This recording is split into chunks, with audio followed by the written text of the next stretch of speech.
Ferracuti Files. I'm Alexis. Ferracuti stars all the names.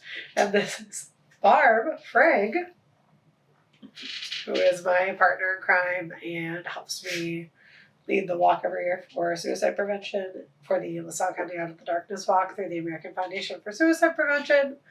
Barb and I took over the walk a long time ago, and Barb got dragged along. Yes, I did. She did not volunteer.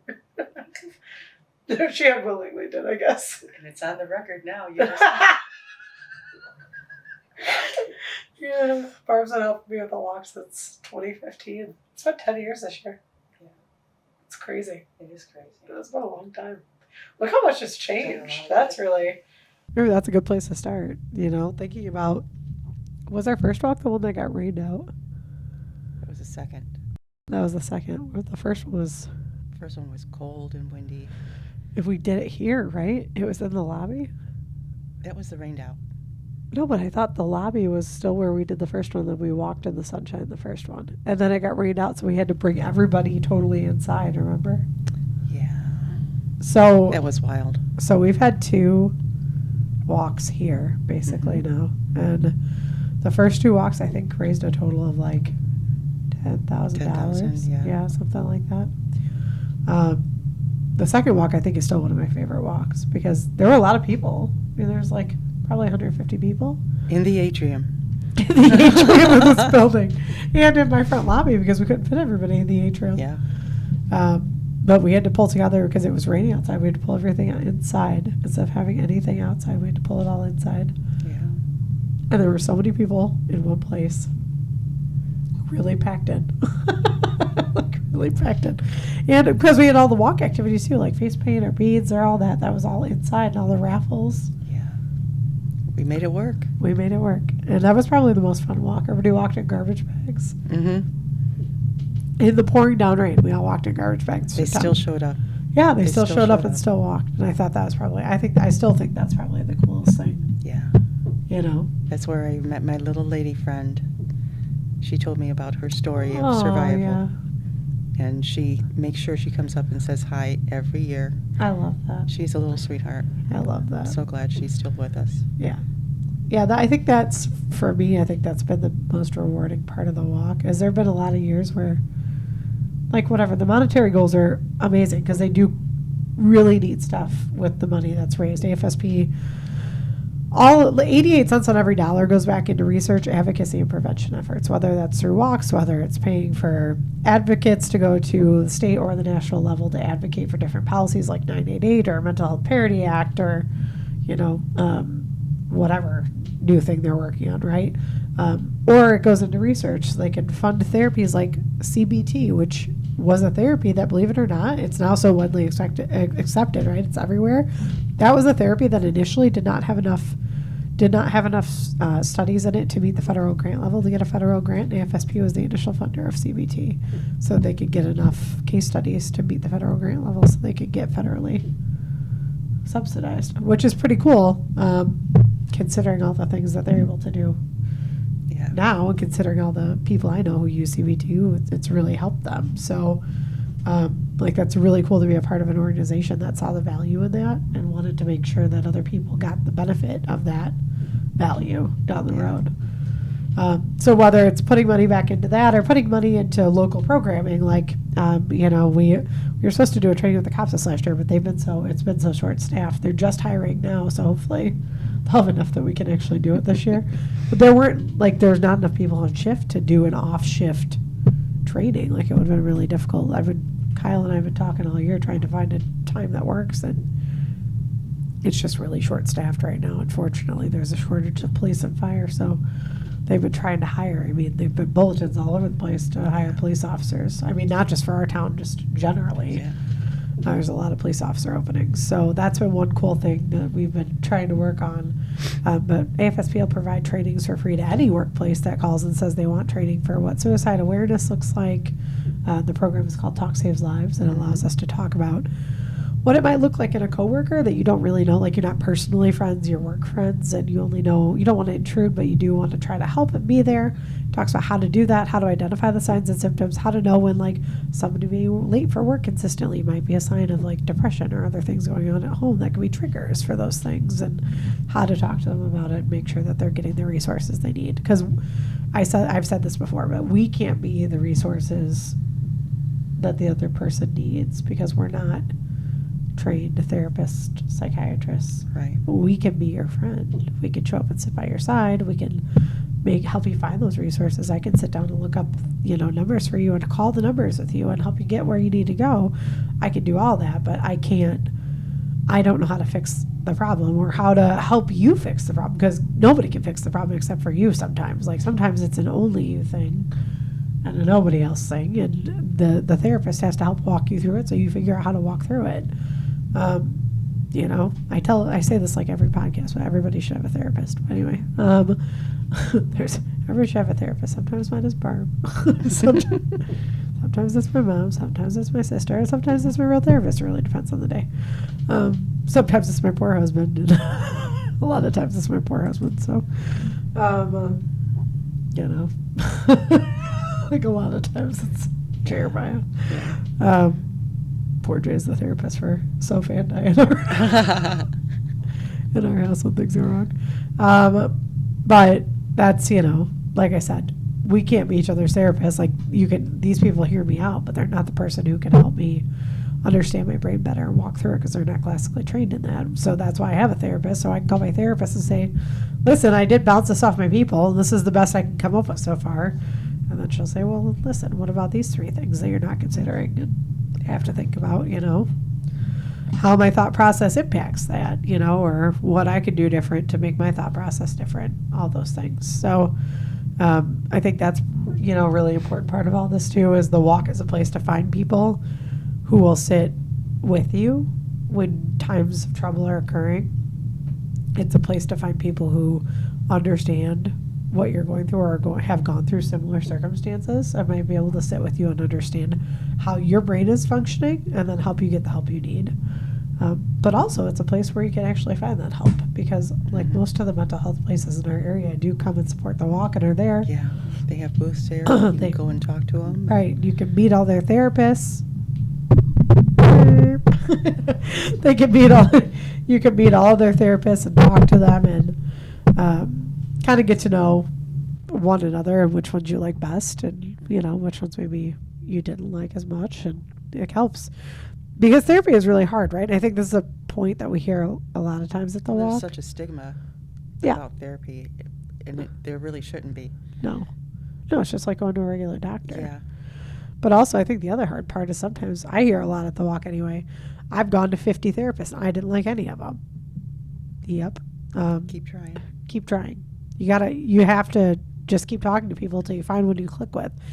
And I think Mike Bushman, who is on AFSP's, I don't know if he's a board member still or if he's just like the person that does all the things, but I think he's a board member still. But Mike is just the greatest. Like he's a wonderful human, a very kind human. He comes to walk as much as he possibly can.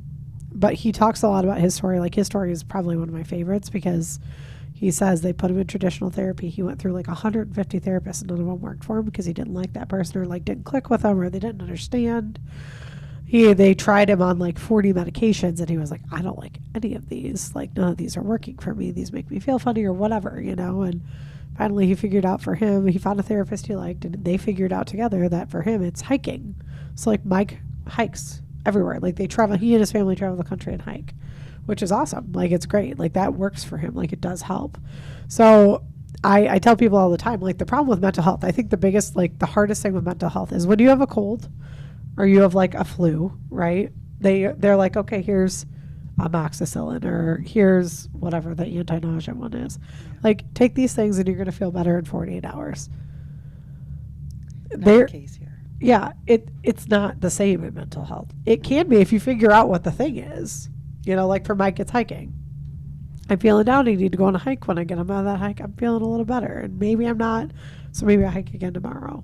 Like, you have to figure out what works for you. And the biggest thing I think about mental health is in medicine, it's one medicine that always works for that thing. Like, it is not always on mental health. In mental health, it might be different things. Like, for a while it might work to hike. For a while it might work to go get food with a friend. Like, for a while it might work to be alone in bed for a day and watch a movie. Like, it's sort of, you just have to figure out what phase you're in and figure out kind of what your thing is that allows your brain to slow down for a second, kind of process everything. And, therapy helps with that. So a lot of the walk is unpacking stigma, and that's why it's called the Out of the Darkness Walk. It's meant to bring mental health and mental wellness out of the darkness and into the light, because everybody, just like everybody gets a cold, everybody goes through something at some point in their lives, mental health wise, whether it's anxiety, whether it's OCD, whether it's control issues, whether it's anger, whether it's depression, whether it's, whatever. Everybody, grief from loss. Everybody goes through something mental health related for a period of time. And so I think the biggest thing that we do at the walk is try to explain to people, like, there's no shame in being there. There's no shame in needing any of these resources. Right. But a couple of years ago, you and I talked about doing a resource fair, because we noticed that there were people who came to the walk who were looking for general resources, like for other not-for-profits. So, like, think AA, think the food pantry, NCAP for rides or whatever. Because when you're in a physical health crisis, like, think if you're in a heart attack, if you're having a heart attack, when they ask you in the middle of a heart attack, what's your home address? Can you give me directions to it? You can probably get out the home address, but giving directions from where you're from? Yeah. No, right? It's the same thing in a mental health crisis. You can't think long enough to even, like, Google where you need to go or who you need to talk to. And I think that's, like, the hardest part of a mental health crisis is it's almost never, I would say, I should say never. It's almost never just a mental health crisis. It's generally, there was a pre-existing factor, right, that existed, whether you were predisposed to depression or bipolar or whatever it might be, right? Then there's some sort of aggravating factor, whether it's a trigger, alcoholism, whatever, death, whatever it might be. Then there's environmental factors too on top of that, like my living situation has now declined. I'm not working as many hours because I was late to work and I got fined and now I'm off for 3 days. Like, all those things are part of a mental health crisis, and when they combine, that's when suicidal ideations. Overwhelming. Yeah, it's overwhelming, and suicidal ideations can begin. So we really try to explain to people that if we can get rid of at least, or if we can mitigate at least some of those risk factors, like here, I'm going to make sure every year at the walk we have access to all the numbers for NCAT, for everybody else. So you have it. It's going to be in your bag. All you need to do is take that bag home and have it. Or if you want me to put it in your phone, I will. Or if you're to the walk and you're like, listen, it's too much for me to call this number, we'll do it for you while you're there. Like, we'll get you set up. Like, that's part of the walk. That's what we do, is make sure these people are present. So you can walk up to the NCAT table and say, hey, it's too much for me to call you, but I do need rides on Tuesdays to therapy at 9. Done. Yeah. You can register right there. Same thing for when NCAT was there. I don't know if they'll be there this year, but I hope they will. But last year you could do that, or 2 years ago, I guess. And the VA is there. So, like, that's been a huge conversation too, is when people couldn't get in the VA, they really had a hard time finding a contact to get there, not only to get there, but also to get in. So the VA coming has been huge, because people are able to walk right up and say, hey, I'm here and I am a veteran and here's all the things that I wanted to do that I can't. Yeah. And Lisa will get you all the different, she gets you everything. She's great. She'll get you, like, wherever you need to go. So that's super helpful too. And, like I said, there's, like, every other place too is there. Like, all the 501c3s here are there, like Perfectly Flawed or Aruka, all these different places that handle, drug addiction, AA, alcohol addiction. They're all there. Salvation Army generally will come in, and the food basket will come. So if you're in a food crisis because you're not working as much or whatever, you can go to the food pantry table and they'll tell you all the times you can come to the pantry, and they'll explain to you how the pantry works. So you can come twice a month. So you actually should be able to get your food, or at least most of it, right? And that should take a significant strain off of you. Like, that's the whole point of the walk, is to find ways to relieve these other factors, and also to help you find people in our community who are going through the same or similar circumstances and who you feel like you can talk to. So you're not alone, you know? That's the biggest part. If somebody has a what? Oh, if you are a community resource here and you want to be a part of the walk, you should contact me via email at aferracuti@peterferracuti.com, which we can put in there, and we will absolutely make sure that you can be there. AFSP has a sponsorship rule about who can be part of the, like, a sponsored booth. But the resource fair is something different that we put on. So if you're a 501c3, you can be a part of the resource fair. So I can put you right there. For-profit businesses have to go through the sponsor side, but at not-for-profits, we do resource fair, and I hold that alongside the walk. So you just would be part of the resource fair, which is literally in the same. It's in the Washington Park, or it's called Washington Park. It's got Lincoln Douglas, and it's very confusing, but it's Washington Park. So. I call it Lincoln Douglas. Yeah, I don't know. I call it. Well, my brain decides what to call it in the moment, I think, because I call it both all the time. I say Washington, then I stutter, and I'm like, wait, what is it called? Yeah. But it's in Washington Park every year. And, we're grateful to the city and the police and the firefighters and EMS for the way they show up for us every single year. Not only bringing Rookie to walk with us. Rookie is the highlight of every walk, in my opinion, always. He's the cutest. I love Rookie. Can't stand it. My favorite Rookie conversation was the first year, because Rookie was a puppy and was just unruly. I've seen that dog like 50 times before this walk. He laid by Tyler's feet like every time I ever saw that dog before this walk. In fact, he went on a boat cruise 2 weeks before for the food pantry before the walk, and as a puppy, and just laid like an angel right next to I must have needed emotional support, because I was stressed because I was running that event. He laid right at my feet the entire boat cruise, and I pet him like the whole time. Like, he just would sit and put his head on me. I was like, yeah, I'm stressed. You're right, buddy. That's sweet. So I pet him, but he didn't like make a peep. He didn't bark. Like, he was so good. The entire boat cruise, like a 2-hour cruise. And then he came to the walk, and he started barking and hopping, and I thought Tyler was going to die. It was the funniest thing. But poor guy, watching his face, he was like, what is happening? What are you doing? This is our time. And Kyle's laughing next to me, because he was just like, Rookie doesn't ever act out. He just wasn't acting out. He was just being a puppy. He was like jumping around and being fun. And it was cute. And it's still like, they were like, oh my God. And I was like, don't feel like that, because for a minute, walk day is really hard, right? Like, because generally you're there because you're walking in memory of someone, or because of something really, really difficult that you're going through. So walk day is really hard, even when it's hopeful. Like, we try to keep it hopeful.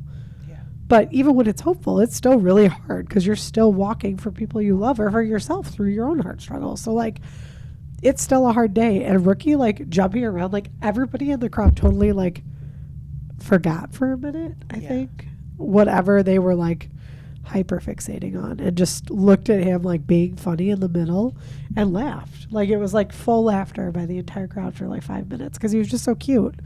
And that's still to this day like that. They were like, oh my God, that is not his job. He's just supposed to be like, the therapy dog. And I was like, but that was therapy.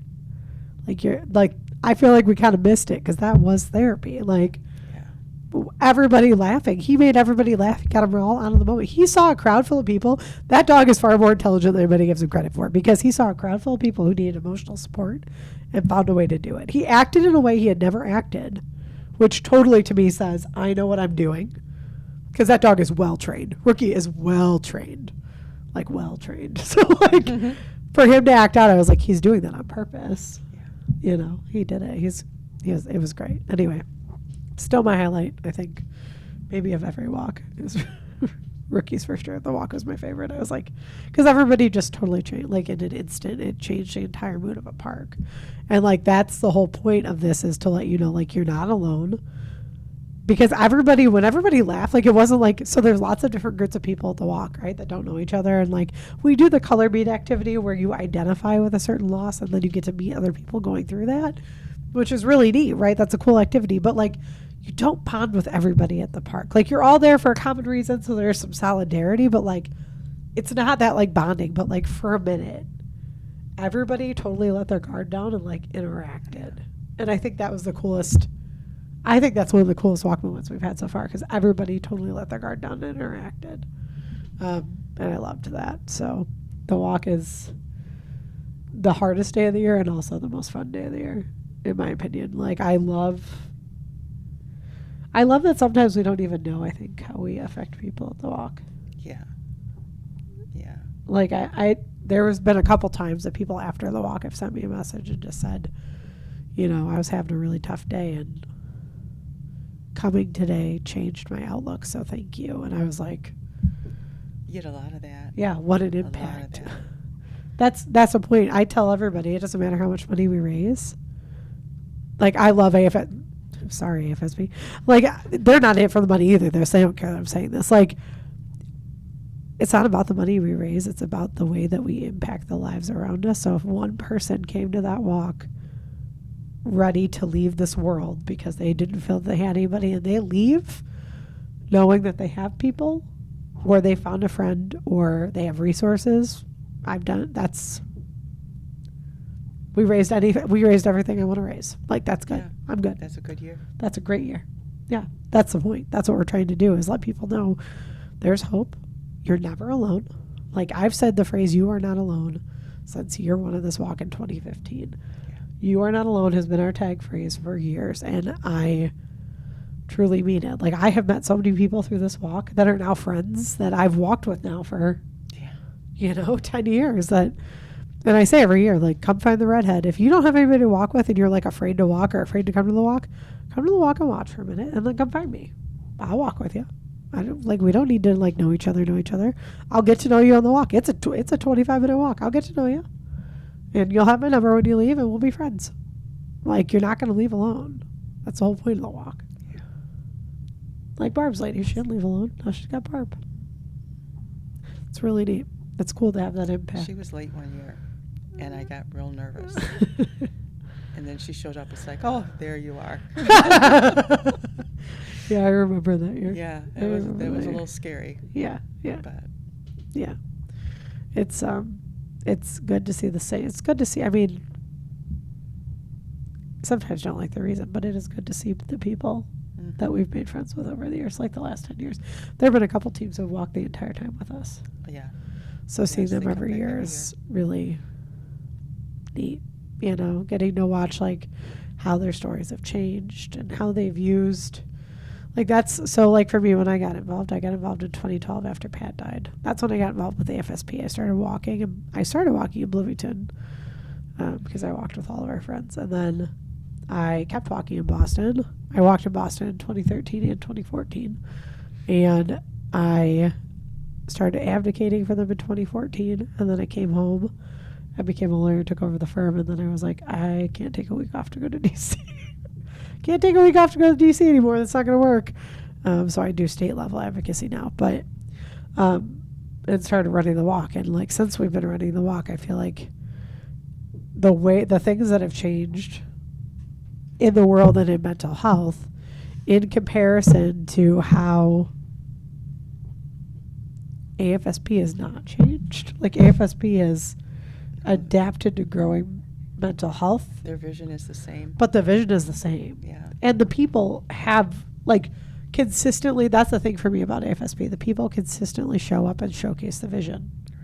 Right? Like, they don't just say, this is, like, there are some companies that's like, this is our mission statement. Like, no, like, that's the reality. Like, everybody who is in AFSP genuinely cares about your mental health and wants it to get better. Like, it wants to help you and wants to be a part of the solution and wants people to know they aren't alone and wants to spread information. And, our whole generation, and I know your you and Mom's generation, but like our generation didn't even get it either. Like, we never got taught what the signs and symptoms of depression were. No. They never told us that it's different in teenagers than it is in 21-year-olds, than it is in 55-year-olds, like than it is in men or women. Like, they didn't give us any of that information. So, like, when we lost Pat, I was like, how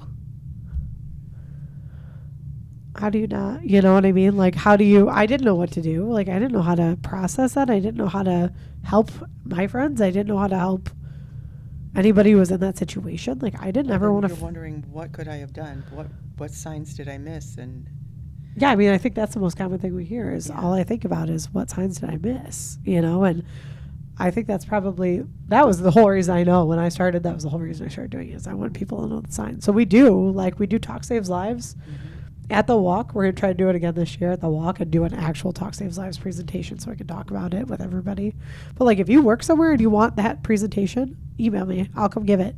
I'm a certified presenter for AFSP. I can come give it. And if there's any other presentation on the AFSP.org website that you want, call me. I'll get it. I'll make sure it gets there. Our walk is the second largest walk in Illinois. And this, as of 2 weeks ago, we met our goal for the year. Monetarily, we met our goal for the year, which is amazing. My greatest hope in life is that we will raise $50,000, and that'll be we've been really close. Mm-hmm. One year we raised 51, then we're at 46. I would love to raise 75, but my life isn't. I'm not gonna. Like I said, I don't care about that as much as I care about. The dollars are great. The reason I care about the dollars is it goes back to research that helps fund therapies like CBT that have helped so many people I know and love. And it comes back to our community. Yeah. They put it into training or helping our police officers get to mental health parity training they need. They do the mental health training with police officers, fire, EMS, hospitals. They can provide all that. Mm-hmm. It's just a matter of schools. They have school programs for K through 6, and then 7th and 8th, and then high school, and then college even. There's 4 different programs. It's really cool. The K through 5 program that they have presenters that are teachers that come do it. And I can get it for us, we've reached out before. I haven't in the last couple of years because I got no response, not even a no from anybody when I sent it out the first time, which is wild to me that we live in a time where I'm a lawyer and I think it's wild that we say, well, we're not allowed to present on that topic. Get real. Fine. Remember that when you have a loss, that you weren't allowed to present on that topic, that you weren't allowed to teach a kid how to come talk to you about it, because that's the only thing I can think when I hear that answer. And I got that answer from 2 different schools. It discouraged me so much. It literally has taken till this year for me to talk about that and even want to do that again, because it's such a crazy.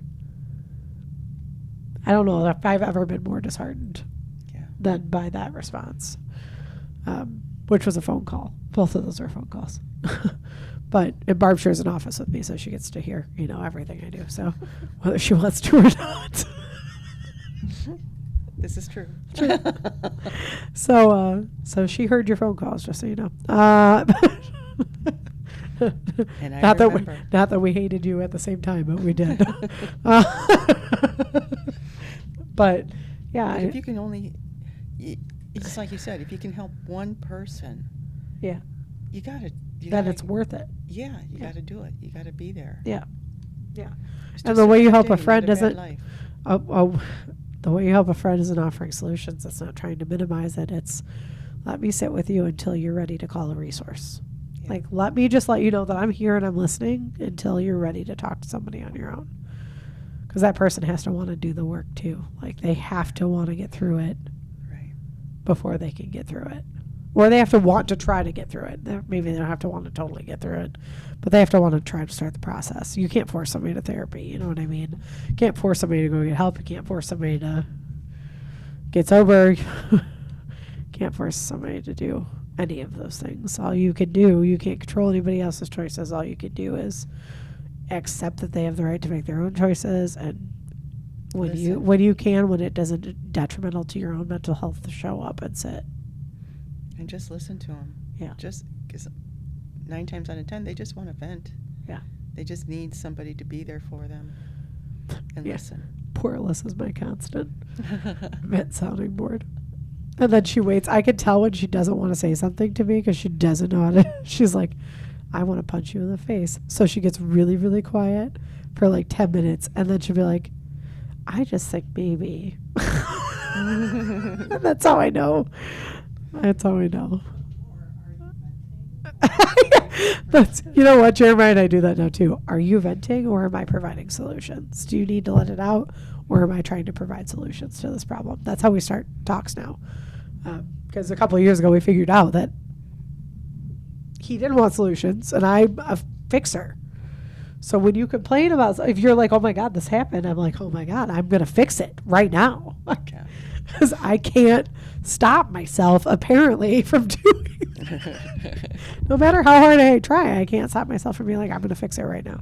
Yeah. Let me fix it. No, that's you. And he could, but like, he can fix his own problems. It's not even, he doesn't even do that, but like, that's how my brain works. My brain's like, oh, somebody has wronged you, and I will end them and also fix the problem. Like, I'm going to end them first, and then I'm going to fix the problem. He doesn't need that. Like, he just needs me to listen. And that's the same thing. I need him to listen. I need you to listen sometimes. Sometimes I need to hear, hey, Alexis, you're wrong. So maybe don't do that, you know? Like, I don't know. So I think all of us need that. But that's the point of the walk. Come to the walk.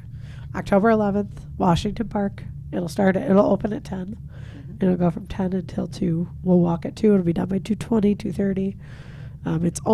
It's less than a mile. We only walk the downtown loop because we do have people it is handicap accessible. So if you're in a wheelchair, you can totally do the entire route. It's on city sidewalks and the canal pathway. So it is handicap accessible. You can walk at whatever pace you want. I mean, it's not like we're not power walking.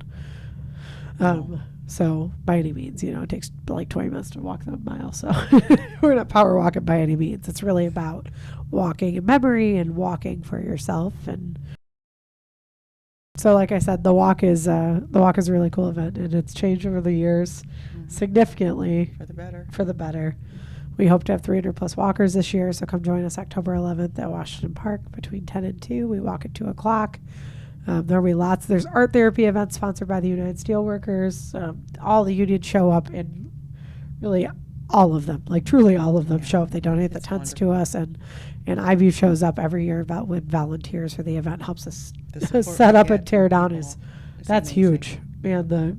Those apprentices are huge for getting everything put together. It makes my life so much easier and better, and I'm infinitely thankful for Floyd Jones, who will be on this podcast soon. And we'll talk about that a little bit. Who I love. I love Floyd. He's like my favorite. He and Amy are my favorite. I love them. But come join us. Come walk with us. You are never a stranger there. If you walk in alone, you won't leave alone. So come spend some time with Barb and I. She'll be at registration. I'll be at registration. Because she picked a spot and has never left it. I can't. She won't let me. True. Okay, bye.